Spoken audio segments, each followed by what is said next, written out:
Hi everyone, I'm starting a podcast. Yet another one? You might ask yourself, yes. I do have the privilege to meet very inspiring people here in Berlin very often. And I thought, why keep them to myself and just talk to them privately? And rather put them on stage and share with everybody what they have to say. This is what Berlin Calling is about. You will meet inspiring people from the city, people who live here, people who work here, who have something to say in this world. It's going to be mixed between German and English. We will provide the English subtitles always, so rest assured that you will get the gist of it as well. Episode number 1 is with Max Oehl. He is the founder of Media Force and Brand New Bundestag. And I can't wait to get started. Herzlich willkommen, Max Oehl, hier bei Berlin Calling in meinem wunderbaren neuen Podcast. Und heute sprechen wir über die AfD, über Demokratie, wie all das zustande kommt, was Menschen glauben und denken. Aber bevor wir dort einsteigen, interessiert mich, was hat dich eigentlich nach Berlin gebracht? Ja, vielen Dank erstmal für die Einladung. Und ich meine, die kurze Antwort ist wahrscheinlich Politik.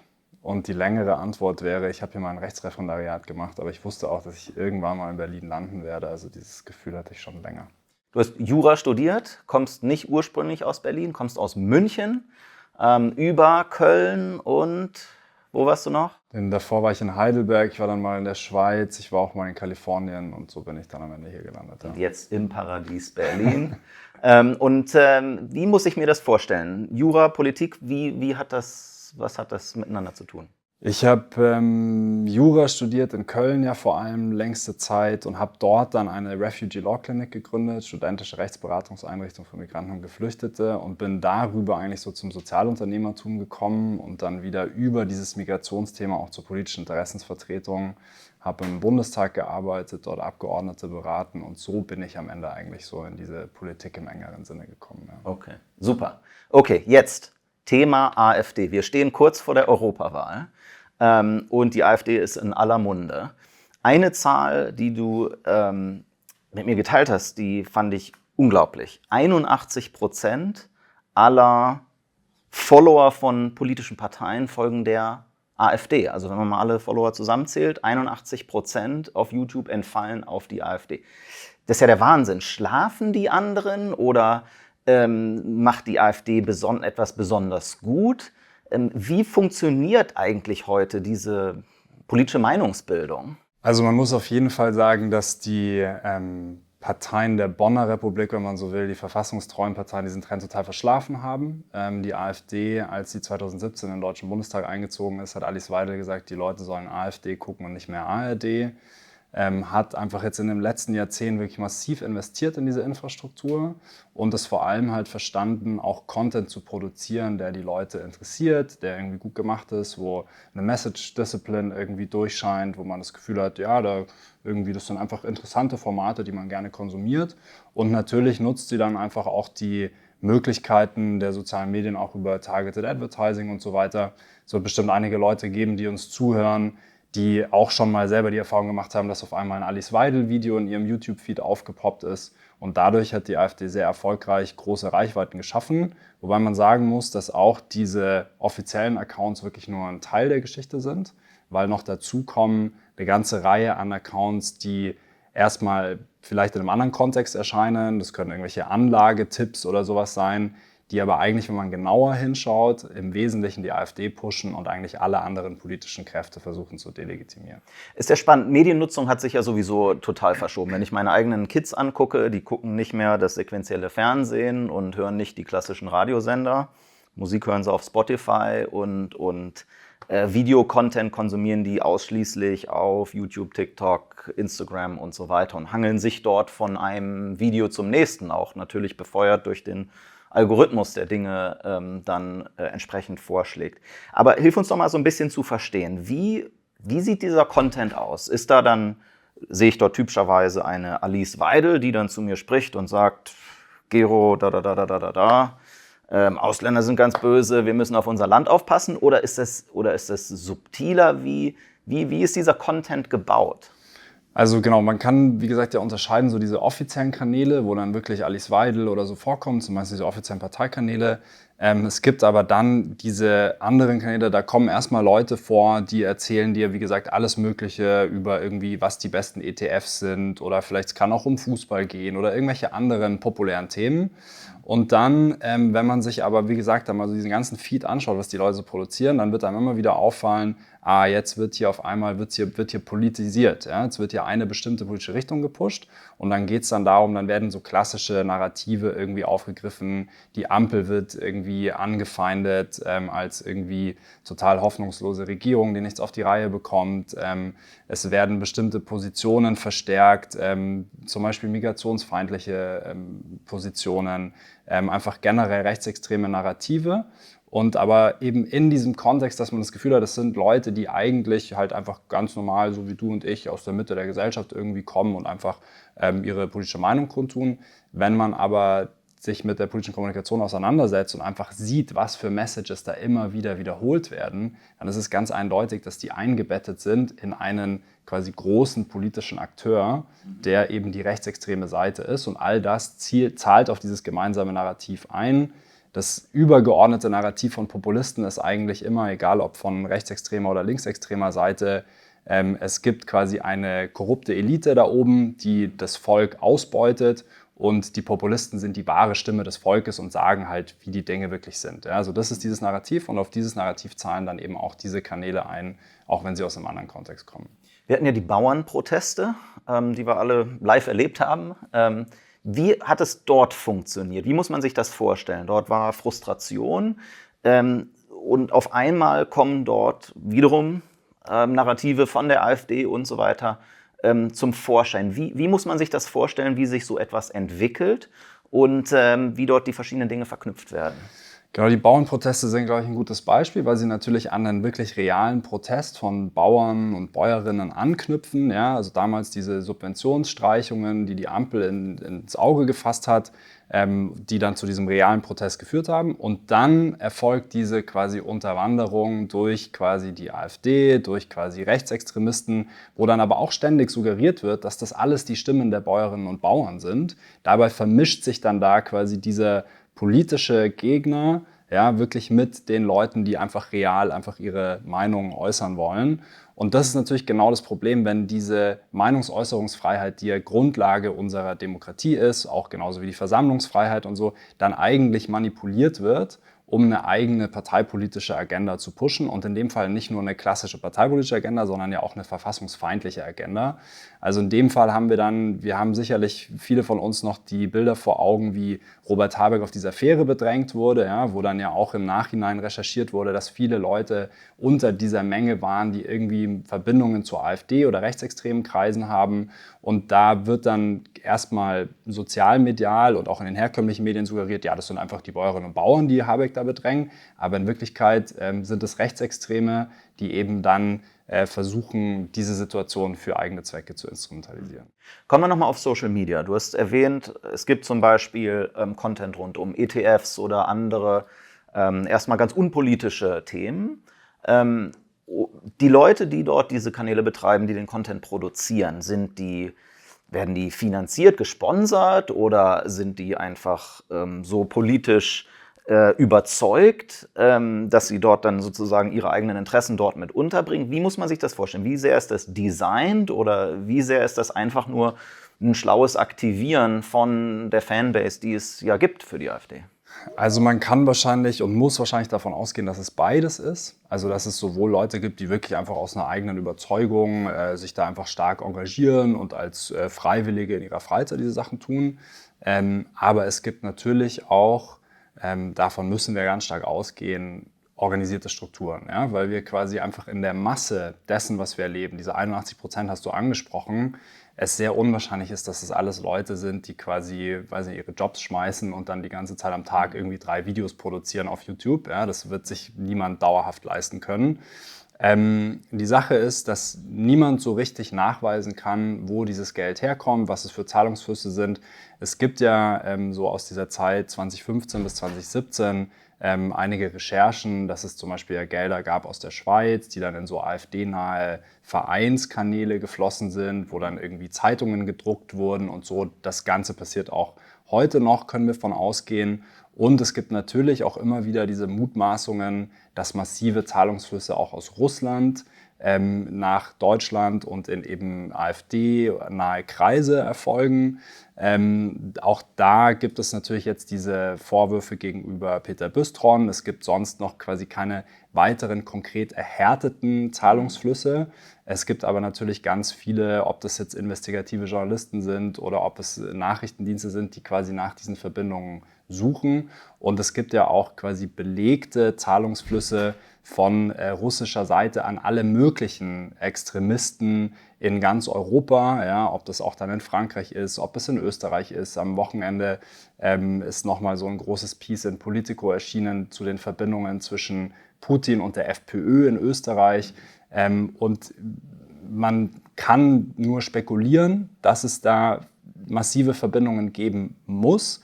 Es zeigt aber auch den hohen Organisationsgrad und auch wirklich ja schon so eine Art von Gewieftheit ja, dieser politischen Kraft der Rechtsextremisten, es hinzubekommen, so eine Art von Struktur aufzubauen, ohne dass jemand so richtig weiß, wie sie eigentlich genau finanziert wird. Und das müssen wir ernst nehmen und da müssen wir als Demokraten auch wirklich ein Rezept finden, wie wir uns dagegen zur Wehr setzen können.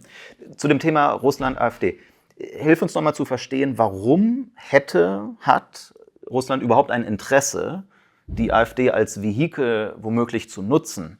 Ich meine, AfD stellt sich auch hin und sagt, wir machen alles, was Deutschland sozusagen am besten tut. Und die schreiben nicht auf ihre Wahlplakate, lasst uns das tun, was für Russland am besten ist. Geht es einfach um eine Destabilisierung oder oder sind es einfach die einzigen, die sich sozusagen nicht zu schade sind, auch mal russlandnahe Positionen sozusagen in die Welt hinaus zu posaunen? Was ist genau die inhaltliche Verbindung? Also ich meine, natürlich allerspätestens seit Beginn des Ukraine-Kriegs, eigentlich schon seit Beginn irgendwie auch des Krim-Kriegs und so weiter und des Kriegs in der Ostukraine wissen wir natürlich, dass Putin und dass Russland sich in einem Art Systemkrieg mit dem Freien Westen sieht, ja, und natürlich auch die Bestrebungen der EU, sich weiter auszuweiten oder auch eine Ukraine zu europäisieren oder Teil der Europäischen Union zu machen, natürlich verhindern will, ja, und hat ja auch in seiner Rede nochmal deutlich gemacht vor Kriegsbeginn, dass er eigentlich die Grenzen der Sowjetunion als russische Einflusssphäre sieht. Ja, und das schließt ja dann auch hier, wo wir hier gerade sitzen. Ja, sie schließt auch Ostberlin dann natürlich ja theoretisch mit ein, ja, und natürlich auch Ostdeutschland und so. So, und das ist erstmal diese Grundsituation. Und dann, wenn wir uns vor Augen halten aus der Logik von Putin, aus der Logik Russlands, ja, wenn er sich im Krieg mit Deutschland, mit dieser deutschen Regierung und so weiter wähnt, was könnte ihm Besseres passieren, als dass eine politische Kraft, die selber sagt, ja, vielleicht sollten wir uns eher aussöhnen mit Russland, vielleicht sollten wir eher so schnell wie möglich einen Verhandlungsfrieden finden mit Russland.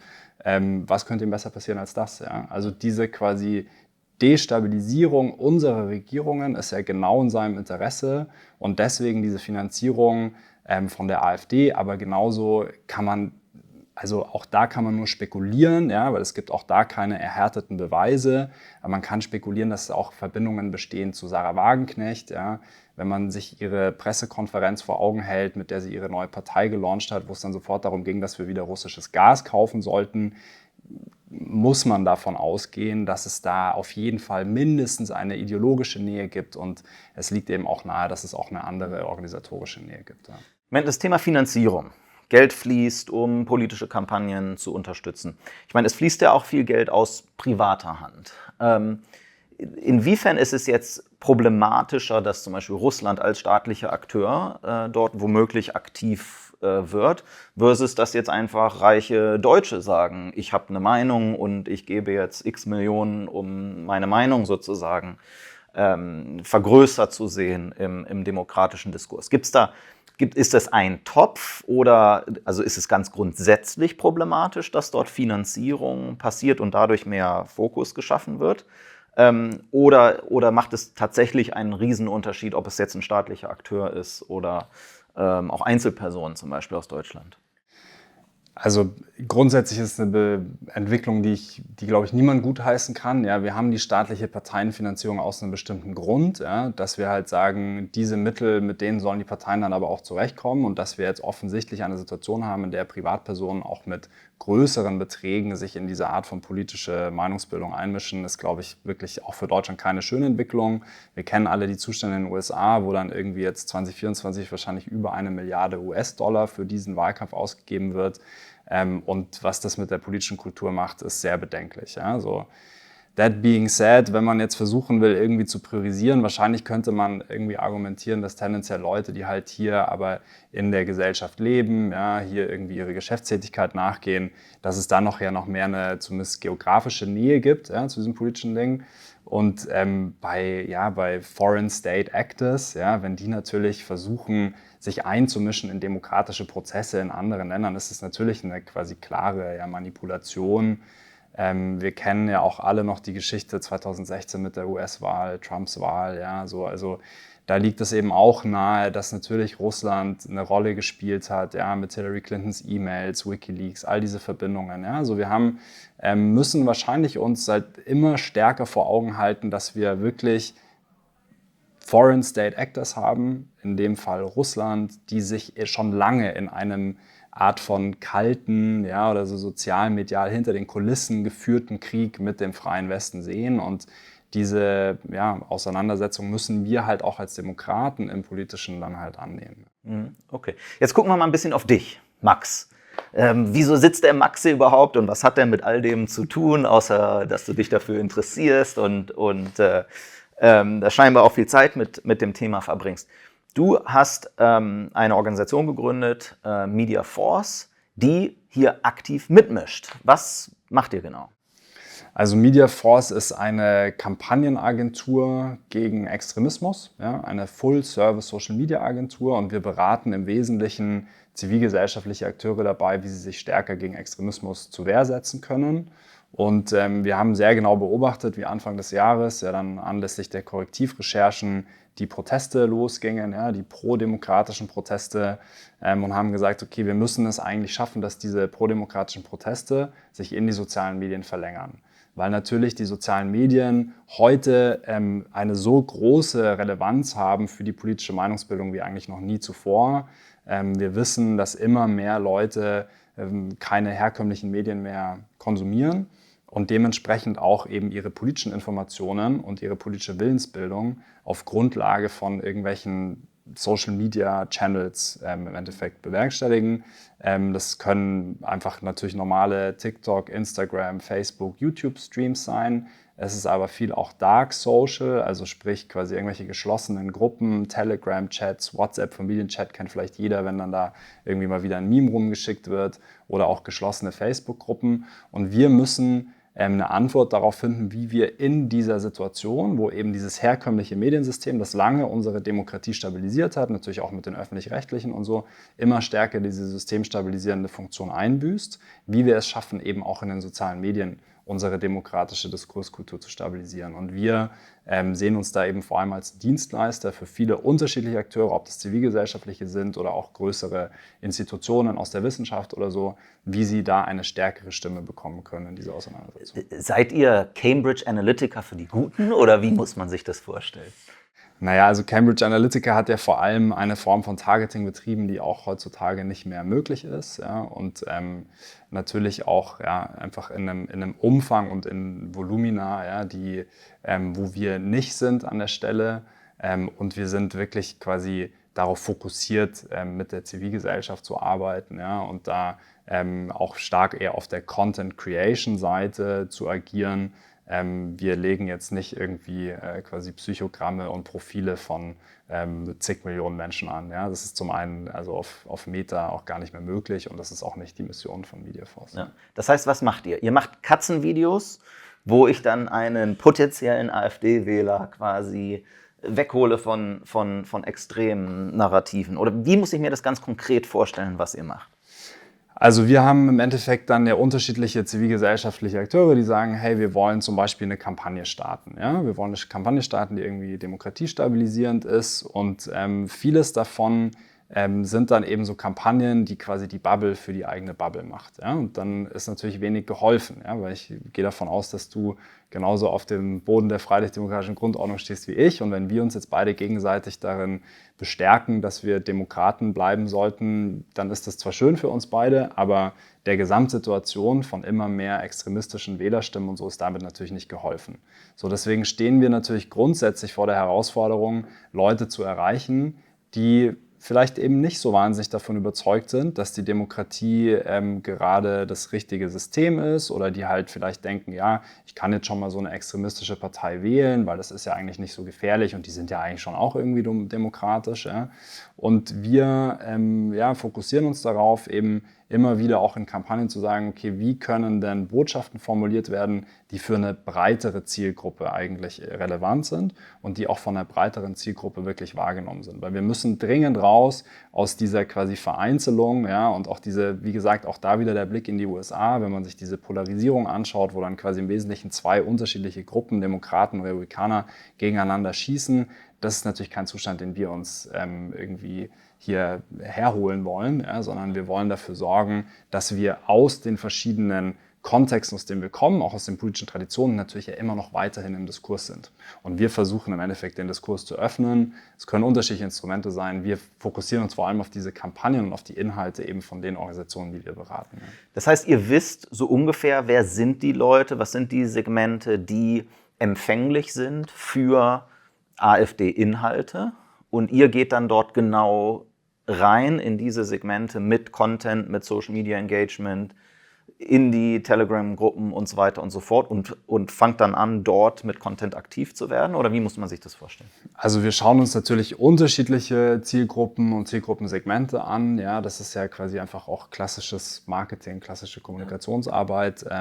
Es gibt grundsätzlich quasi Gruppen, die relevant sind, jetzt in diesem ganzen Kontext der Wahl, zum Beispiel wie sogenannte Armchair Progressives, ja, oder Armchair Demokraten, wenn man so will, die eigentlich eine demokratische Wahlentscheidung treffen wollen, aber vielleicht nicht immer zur Wahl gehen oder nicht so ganz überzeugt sind. Ja?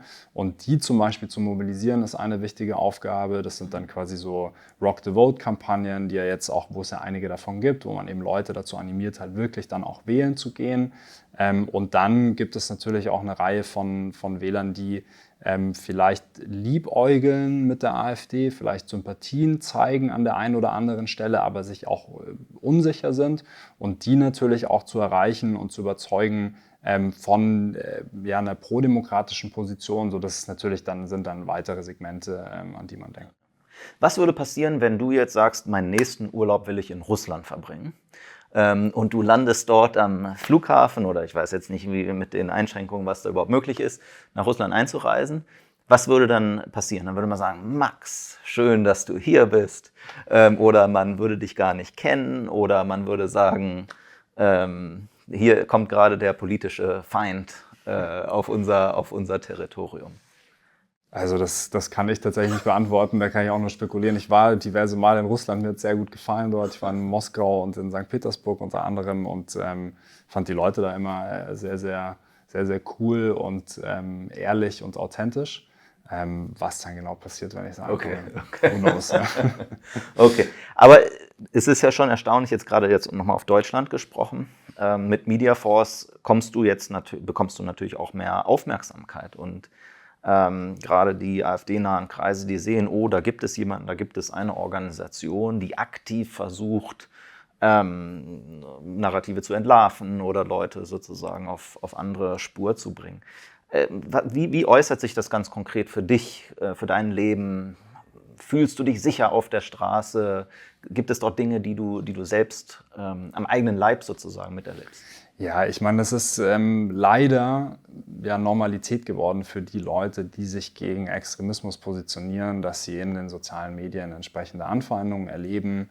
Davor bin auch ich nicht gefeit. Es gibt aber natürlich auch noch andere Leute, die da noch viel krasser exponiert sind. Ja, man denke an Luisa Neubauer oder so, ja, oder auch einfach wirklich, muss man sagen, viele Frauen, die Politik machen, ja, die Abgeordnete sind, Kandidierende sind. Wir haben Matthias Ecke erlebt, der zusammengeschlagen wurde in Dresden und so.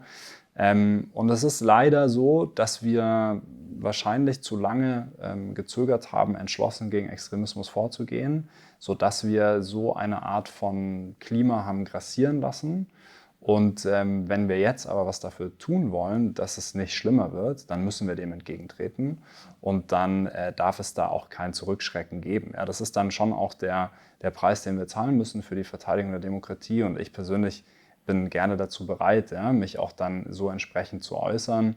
Und es gibt dann ja trotzdem auch gewisse Sicherheitsvorkehrungen und so weiter, die man treffen kann. Ja. Auch wenn man sagen muss, die allermeisten Leute, die sich dann in den sozialen Medien irgendwie abfällig äußern oder so, setzen ihre Taten ja nicht später in irgendwelche Gewalttaten oder so um, sondern es ist natürlich ja auch dann komfortabel von zu Hause, ja, vom eigenen Rechner mal kurz irgendwas in den Äther zu schicken. Aber ja. Gleichzeitig natürlich, ja, es gab auch Situationen wie Walter Lübcke und so. Also wir müssen rechtsextreme Gewalt total ernst nehmen. Und gleichzeitig sehen wir aber auch immer wieder, es zeigen auch Analysen und so, dass dort, wo Menschen gemeinsam entschlossen gegen Extremisten aufstehen und ihnen immer wieder die Grenzen aufzeigen, dort haben sie eigentlich auch keine Chance durchzukommen. Und das muss natürlich unser kollektiver Auftrag sein, nicht nur von mir allein oder von Leuten wie Luisa oder anderen Aktivistinnen, sondern eigentlich von uns allen, von uns Demokraten. Also auch wenn du jetzt mal irgendwo sitzen solltest, ja, und du hörst irgendjemanden irgendwas Rassistisches oder Extremistisches sagen, oder ich meine, dieses Sylt-Video gab es ja neulich. Ja? Also natürlich ist es extrem wichtig, dass wir alle dann laut werden. Ja? Kann man sich ja dann auch andere Leute schnappen, mit denen man da ist, und dann aber wirklich dem auch zu sagen, so hey, so, wir leben hier in einer Demokratie und das, was ihr hier erzählt, so, das verlässt einfach diesen gemeinsamen Boden. Ja. Ja, verstanden. Du hast erzählt, dass auch Politiker gerade im Fokus stehen und natürlich sehr exponiert sind. Was du vor Mediaforce gemacht hast oder immer noch ja machst, ist Brand New Bundestag. Lass uns darüber mal reden. Es interessiert mich sehr. Erzähl doch mal ein bisschen was. Was ist eure Mission? Warum seid ihr angetreten? Was macht Brand New Bundestag? Ja, Brand New Bundestag bringt im Endeffekt Leute in Parlamente. Also wir helfen Leuten dabei, dass sie sich vor allem in den innerparteilichen Prozessen durchsetzen und dann vielversprechende Listenplätze bekommen oder gute Direktkandidaturen. Wir haben wirklich da als Graswurzelinitiative mit 0 Euro angefangen, haben dann bei der Bundestagswahl 2021 11 Leute unterstützt, von denen 4 wirklich in den Bundestag gekommen sind. Und seitdem nochmal 12 Landtagsabgeordnete in 8 verschiedenen Landtagen erfolgreich unterstützt.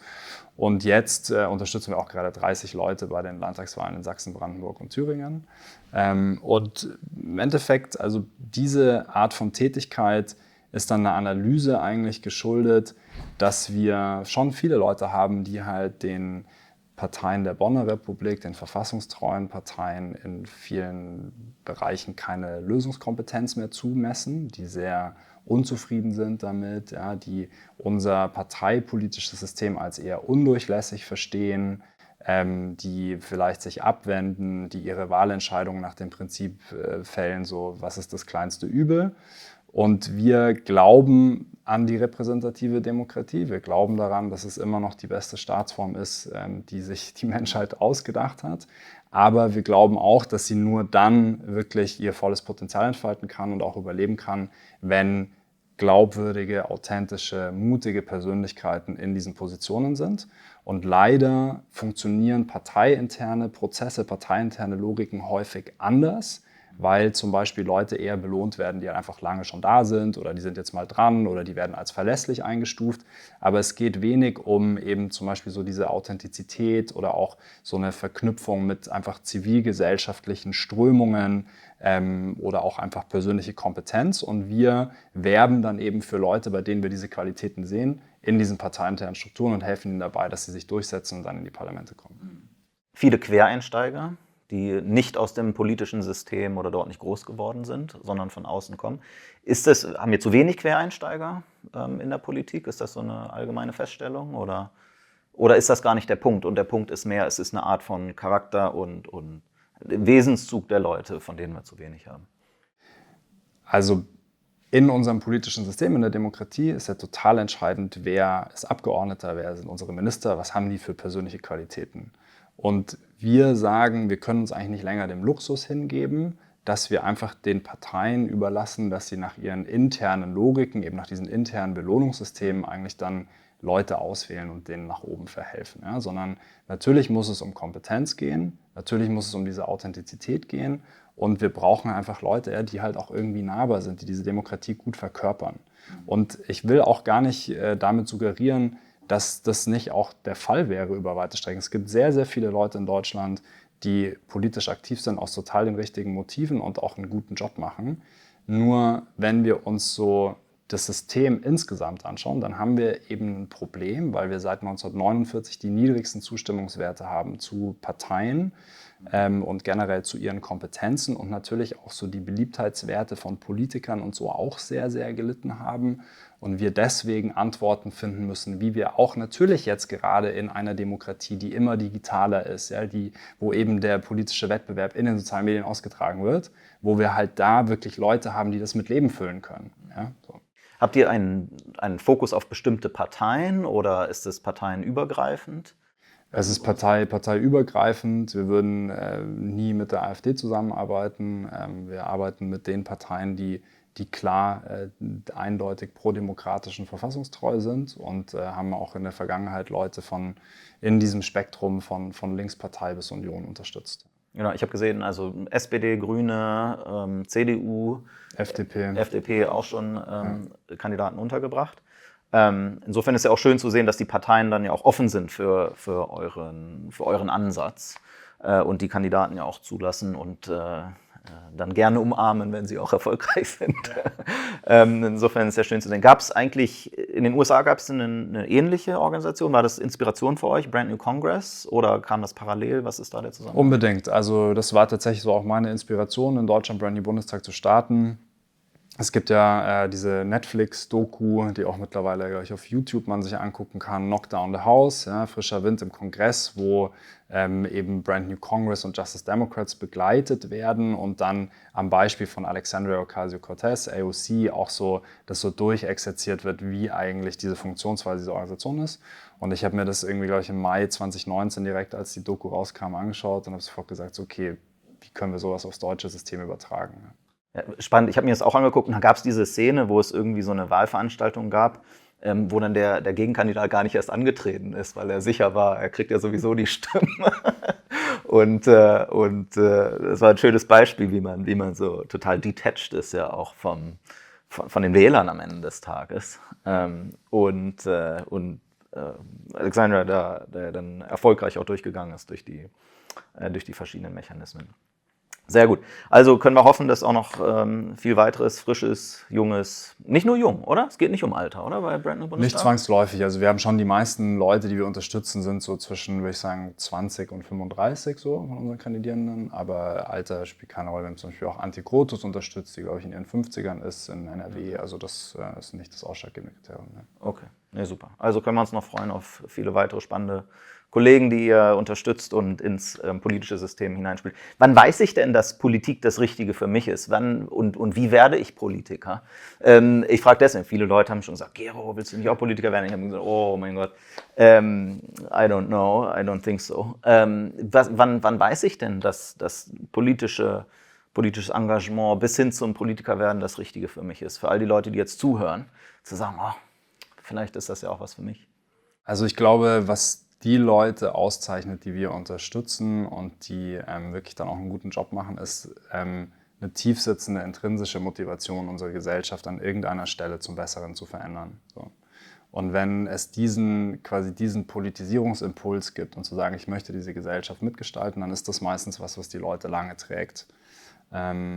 Problematischer ist es natürlich, wenn man einfach sagt, so, hey, ich habe irgendwie Bock auf eine große Bühne und ich will irgendwie so, ne? Also dieses typische karriereorientierte und ich will irgendwie sowas aus mir machen. Ich glaube, die Leute, die eher so aufgestellt sind, da merkt man auch, die verlieren sich auch schnell so ein bisschen in diesem Spiel. Da wird es dann so ein bisschen beliebig. Ja, da weiß man auch nicht mehr genau, was will man eigentlich erreichen. Also es ist schon wichtig, dass man einen klaren Kompass hat und einen klaren, so ursprünglichen Impuls, was man eigentlich hier genau politisch gestalten will. Und wenn man das mitbringt, das sind dann eben auch häufig Leute, die schon in der Zivilgesellschaft irgendwo engagiert waren, ob in der Kirchengemeinde, weiß ich nicht, beim Sportverein, was auch immer. Ja, das ist eigentlich meistens, und das gucken wir auch so danach so ein bisschen, hast du schon mal versucht, in deinem direkten Umfeld eigentlich eine Verbesserung zu erreichen?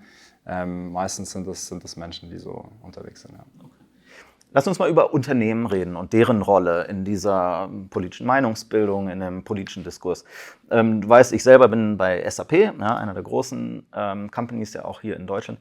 Was würdest du denn erwarten von einem Unternehmen wie SAP aktiv zu werden? Sowohl auf das, was wir vorhin besprochen haben, AfD, politische Meinungsbildung, aber auch sozusagen politischen Diskurs im Allgemeinen. Was wünschst du dir im Bestfall von Unternehmen wie SAP? Also auch Unternehmen wie SAP sind ja ganz froh, dass sie ihrem Business in der Demokratie nachgehen können. Und deswegen sollten auch Unternehmen sich als Teil dieser prodemokratischen Allianz verstehen und alles dafür tun, dass unser demokratisches System überlebt. Und damit geht natürlich einher, wie es ja auch einige Unternehmer in Deutschland getan haben, Herr Wirth ja, zum Beispiel und so, klar deutlich zu machen, wo die Grenze zwischen Demokraten und Extremisten verläuft. Und die AfD ist nicht nur in 3 Ländern als gesichert rechtsextrem eingestuft, sondern sie gilt ja auch jetzt seit diesem jüngsten Gerichtsurteil in ganz Deutschland als Verdachtsfall, ja, beziehungsweise ein Prüffall für rechtsextremistische Bestrebungen. Und ich glaube, spätestens jetzt in dieser Situation brauchen wir wirklich auch aus den Konzernen, aus der Wirtschaft heraus diese klare Positionierung zu sagen, wir stehen auf der Seite der Demokratie. Ja, es gibt auch da ganz viele Studien dazu, dass keine Staatsform mehr Wirtschaftswachstum beschert als die Demokratie. Ja, also einfach Unternehmen haben ein ganz banales ökonomisches Interesse auch daran, dass die Demokratie überlebt. Und darüber hinaus hoffentlich auch ein wertegetriebenes Interesse. Und deswegen können das natürlich Aufforderungen an die eigene Belegschaft sein, ja, zu sagen so, hey, geht wählen, aber bitte wählt keine Extremisten. Es ist natürlich auch immer wieder zu überprüfen, ob es Bedarf gibt an Finanzierung, sowohl für zivilgesellschaftliche Initiativen als auch vielleicht politische Akteure. Es ist schon auch sinnvoll, wenn Unternehmen sich jetzt auf Seiten der Demokratie da eben stellen in diese Form, weil eben die Gegenseite, müssen wir davon ausgehen, auch sehr viele Mittel zur Verfügung hat. Und quasi je aktiver eigentlich Unternehmen sich auf Seiten der Demokratie positionieren können, desto besser. Okay, super. Berlin, wenn du einen Wunsch frei hättest für die Stadt, was würdest du dir wünschen? Ganz frei, entweder zu den Themen, die wir eben besprochen haben, oder was ganz anderes. Was würdest du dir wünschen hier für Berlin? Ich würde mir für Berlin wünschen, dass der Sommer länger anhält. Nein, Quatsch. Aber ich glaube, Berlin ist schon ziemlich gut, so wie es ist. Also ich habe auch ein bisschen Zeit gebraucht, hier anzukommen, aber ich lebe mittlerweile sehr, sehr gerne hier. Ich finde, es ist einer der spannendsten Orte immer noch auf der Welt. Und ich würde mir sehr wünschen, dass Berlin diese eigene Identität behält, auch wenn jetzt überall weiter gebaut wird und es immer mehr zu so einer Metropolis irgendwie so heranwächst. Ich glaube, diesen ganz besonderen Charme, ja, so den sollte Berlin unbedingt konservieren und das hoffe ich, dass es das schaffen wird. Ja. Super. Dein Lieblingsort in Berlin? Ja, da muss ich ein bisschen nachdenken. Also ich glaube, ich würde tatsächlich sagen, weil es so ein auch ganz besonderer Ort ist, das Tempelhofer Feld. Ja, ist ja auch immer wieder sehr politisiert und so. Ich habe auch mal so eine Führung durch den Tempelhofer Flughafen machen können. Ich finde es schon sehr speziell und ich persönlich fände es auch gar nicht so schlecht, wenn das so erhalten bleibt. Ja. Insofern würde ich sagen, Tempelhofer Feld. Ja. Lustig, in einem der Hangar vom Flughafen Tempelhof, dort habe ich den Kollegen Kalkbrenner zum ersten Mal auflegen gesehen, ja, hier zum Namen Berlin Calling. So schließt sich der Kreis. So schließt sich der Kreis. Also Max, ich danke dir ganz herzlich für das Gespräch und für alle da draußen. Am 9. Juni ist Europawahl, geht alle wählen und ihr habt gehört, was wir nicht wählen dürfen und das Spektrum, was uns und unserer Demokratie gut tut. Nehmt euch das bitte zu Herzen, jede Stimme zählt. Also am 9. Juni sehe ich euch hoffentlich alle an der Wahlurne. Dankeschön. Danke dir, vielen Dank für die Einladung, hat Spaß gemacht. Ebenso.